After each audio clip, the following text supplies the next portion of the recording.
Hi guys, I'm Renee and welcome to my Kudos Kitchen, where today we're going to be making these delicious cranberry orange cookies. They're cranberry orange ricotta cookies to be exact, and they're a cookie that I made last year around the holidays, but I never got to post them and I never made them again since, so today is your lucky day.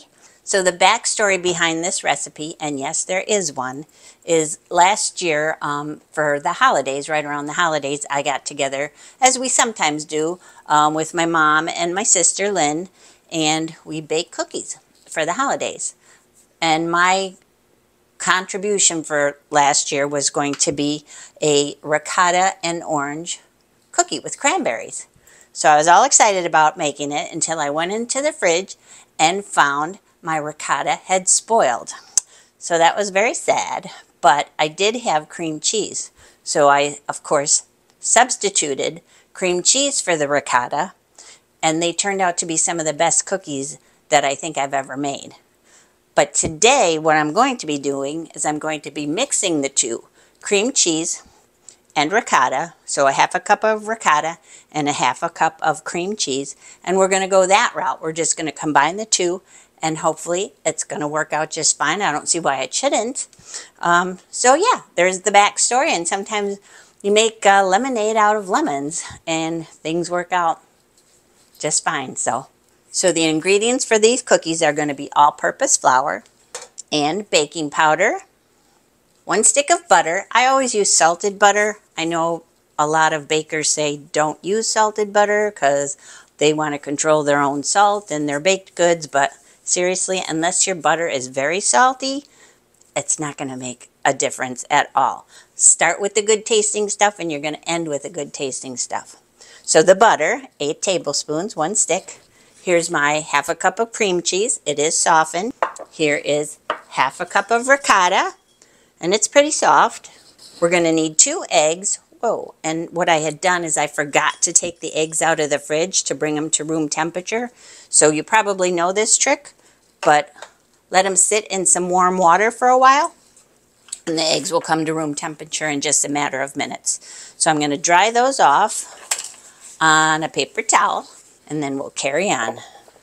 So I have I think it's a full cup of dried cranberries. This is the low sugar variety. You can use the, totally sweetened cranberries if that's what you prefer. Not a problem. I have some vanilla extract. And what didn't I say? Did I say sugar? I don't think I did. So, oh yeah, sugar, granulated sugar. And yes, I did forget, very important ingredient, oranges. We're going to be using both the zest and the juice. I think that's it. Oh, salt. We're going to be using kosher salt. That should be it. Oh, no. For the icing, we're going to get there later. We're going to use additional orange zest and juice and confectioner's sugar. That will do it. So we're going to turn the camera down low so you can see my work surface, and we're going to start making the cookies. Okay, what I've also decided to use is my hand blender instead of my stand mixer for this particular recipe today.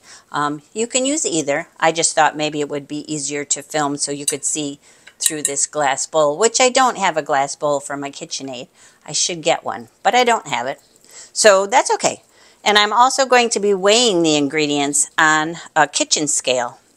Okay, so what I'm going to do is weigh out 1 cup of granulated sugar, which is 200 grams.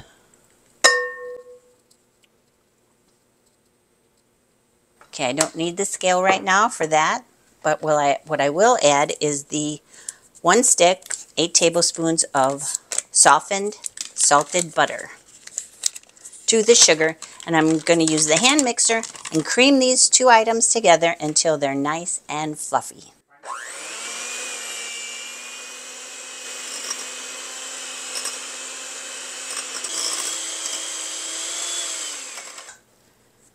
Now to break the 2 eggs, I like to break them in a separate bowl just in case their shell gets in them or something weird happens. These eggs look perfect. I'm going to one by one incorporate them into the butter and sugar mixture.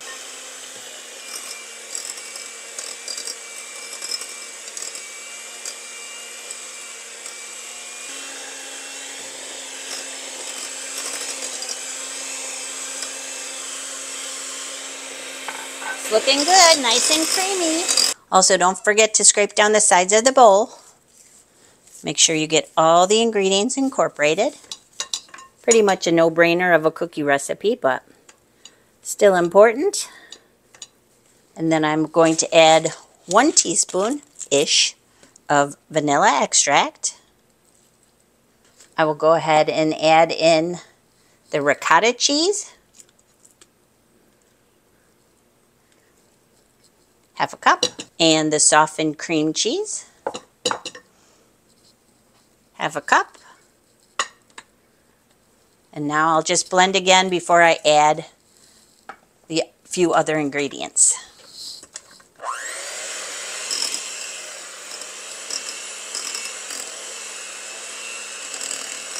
Okay, another good scrape for the bowl. And now I'm going to add some zest of orange. And that's when we'll really get to smelling delicious. I wrote down, what did I write down? 2 tablespoons. 2 tablespoons of orange zest. So these are nice and richly orange flavored. If that's a thing. I don't know, but sounds good to me. Okay, and just to show you, this is the amount of grated orange. 2 tablespoons-ish. Okay, now I got the kitchen scale out again, and what I'm going to do is measure out 2 1/4 cups of flour, which is 280 grams on the kitchen scale. 280, perfect. And to that, I will add my salt, 1 teaspoon, and also baking powder, again, 1 teaspoon.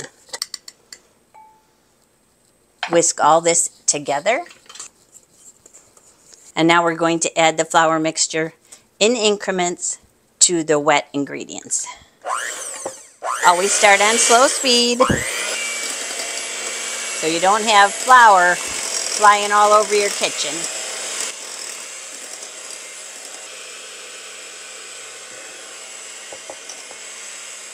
Okay, that's the second increment. You can tell how it's working now that the batter is getting thicker. And the last increment of flour, baking powder, and the salt. And then what we'll do is we will fold in the dried cranberries. It's struggling just a little, but we're going to be just fine. Okay, the final scrape with the big spatula. Here we go.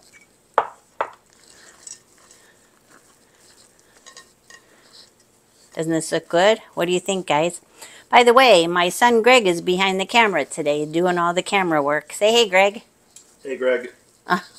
Okay, there you go. So we'll get the cranberries evenly dispersed. And then what I'm going to use is a cookie scoop to drop the cookie dough batter onto parchment-lined baking sheets. And by the way, the oven is preheated to 375 degrees. Okay, so what I did was I lined my baking sheets with parchment paper, and now I'm taking a cookie scoop, and I did spray it with some baking spray to make it easier to release the sticky dough, and just dollop the dough onto the cookie sheet, leaving space. These will puff up a little bit. They're not really going to spread out, but they will puff up a little bit. So we're going to get 12 each on a cookie sheet. And this is a 1 tablespoon cookie scoop. So I'll do this sheet and a second sheet and maybe a third sheet. I don't really recall how many cookies I got out of this last time I made them. We'll find out together. These will go in the oven for about 20 minutes, 22.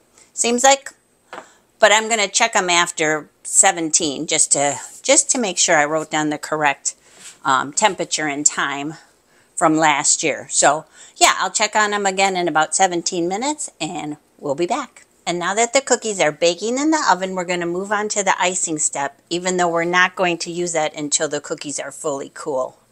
But first, I wanted to show you that I did grate some additional orange zest, and that's going to be used for topping the cookies after they're glazed, cooled and glazed. So to make the glaze, what I'm going to do is measure out 2 cups of confectioner's sugar, which is 240 grams. And to that, so simple, all we're going to do is add some of the fresh orange juice. About 2 teaspoons. What we're going to do is we're going to mix it as we add a little juice at a time, because it doesn't take much liquid, as you probably know, to turn a confectioner's sugar quickly into an icing. I went ahead and grabbed a whisk, and I think to gild the lily on this, I'm also going to add a little touch of vanilla extract, just a baby touch. And the consistency I like for these cookies is a thicker consistency. I don't really like a glaze that'll just immediately drip off. I like one that's going to stay put a little bit. Okay, well, I'm going to add a teaspoon of heavy whipping cream. See if that gets her moving a little. As with all my recipes, I play as I go. Don't be surprised. So maybe like a teaspoon and a half, I'm guessing. Okay, the icing is at the consistency I like for these particular cookies, and I've decided what I'm going to go ahead and do is add the zest that I already pre-prepared just right to the icing. Because it's wet anyways, and it's kind of hard to sprinkle something that's wet onto a cookie. So we'll just go ahead and add it like this, even though I didn't do that the first time I made the cookies. Actually, a lot of things I didn't do the first time I made these cookies. And that's okay too. Oh, this smells so, so good. So there's a consistency. I took the first batch of cookies out of the oven. They're going to cool for a good 15 or more minutes. And then I'm going to drizzle this icing onto the cookies. See you back here. And now I'm going to add the icing you saw me make into a large Ziploc bag, which the bag is overkill in size, but it's what I had. And after we get it all in, we're going to drizzle each cookie, now that they're cool, with a pretty glaze of icing.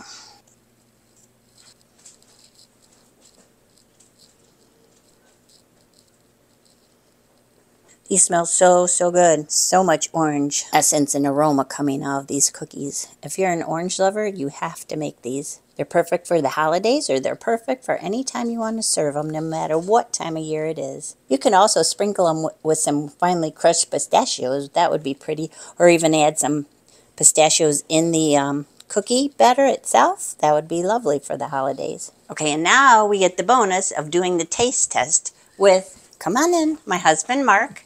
Looks delicious. Yep, probably some of you recognize him. So instead of taking cookies from this tray right here, because it looks so pretty right now, I'm going to take my other photographs as soon as we're done. We're going to try cookies from the cookie sheet, which, trust me, are exactly the same, only not done up as pretty. So go ahead, Mark, which one you like? I'll take that one. Okay. Looks delish. Yeah. Do you taste the orange? Mm-hmm. Okay. Do you taste cranberry? Probably not so much, but... Oh, they're perfectly done on the inside. They definitely... Cranberries give them some texture. Oh, they do. Texture and a little extra tang. But they're definitely orange flavored. And they're very, very good. Mm-hmm. So, anyways, if you like this recipe, and we hope that you do. I do. I'll take another. Please give us a thumbs up and visit us often, because we sure do like having you join us in our Kudos Kitchen. Yeah, so I hope you enjoy this recipe. And if you do, don't forget to give me a thumbs up and a like. So until we eat again, we hope you have a delicious day. Bye.